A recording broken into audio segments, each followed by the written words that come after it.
عزیزان گرامی، یہ وہ مدینہ ہے کہ جس کے بارے میں امام مالک اپنے وقت کے امام جب مدینے میں حاضری دیتے ہیں تو مدینے کی دیواروں کو چومتے ہیں، راستوں کو چومتے ہیں۔ ان کے سامنے مقتدی تھے، انہوں نے کہا امام صاحب اتنے بڑے عالم ہو، آپ یہ دیواریں چوم رہے ہو، یہ گھر چومتے ہو۔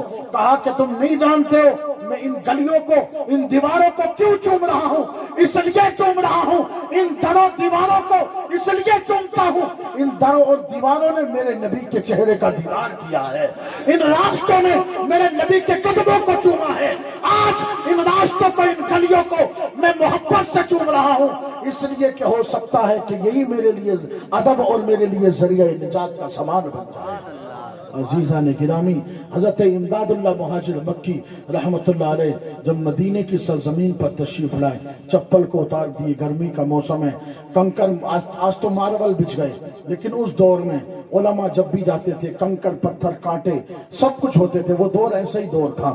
لیکن عزیزان گرامی، حضرت امداد اللہ مہاجر مکی کے پاؤں میں خون چلنے لگ گیا۔ لوگوں نے کہا، جو ان کے ساتھ میں تھے عالم تھے، کہا کیا مدینے میں ایسا چلنا واجب ہے؟ ایسا چلنا کیا فرض ہے؟ آپ کے پاؤں میں چھالے پڑ گئے، خون نکلنے لگ گیا۔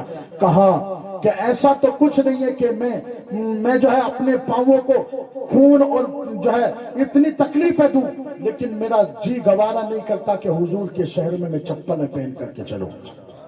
یاد رکھ لیں، حضور کا ادب نجدی اور وہابیوں سے مت سیکھو، حضور کا ادب سیکھنا ہے تو رسول اللہ کے صحابہ سے سیکھو۔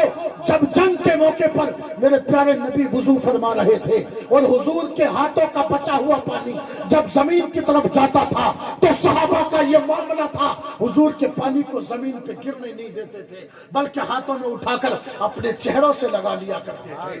حضور جب اپنی زبان مبارک سے جب کلا کرتے ہیں تو حضور جب زمین پر پانی کی طرف پانی کو گراتے ہیں، لیکن صحابہ اس پانی کو گرنے نہیں دیتے ہیں۔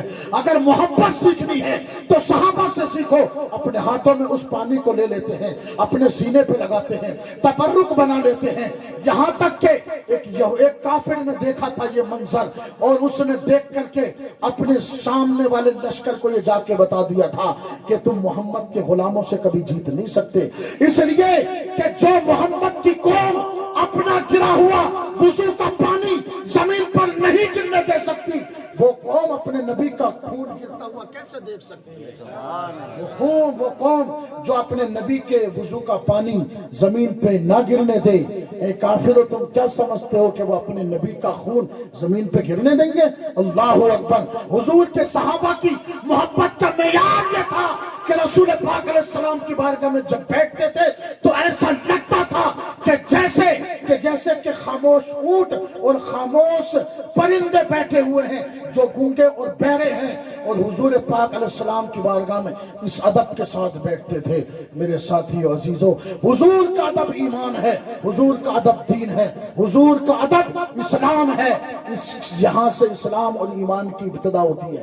ایمان کی ابتدا نماز سے نہیں ہوتی ہے، اسلام کا تو احکام ہے نماز، اسلام کا ایمان نہیں ہے، بلکہ ایمان اور اسلام کا احکام ہے نماز۔ حج، روزہ، زکوٰۃ یہ احکام ہے اسلام کے، لیکن حضور اسلام کی جان ہے، حضور ایمان کی جان ہے۔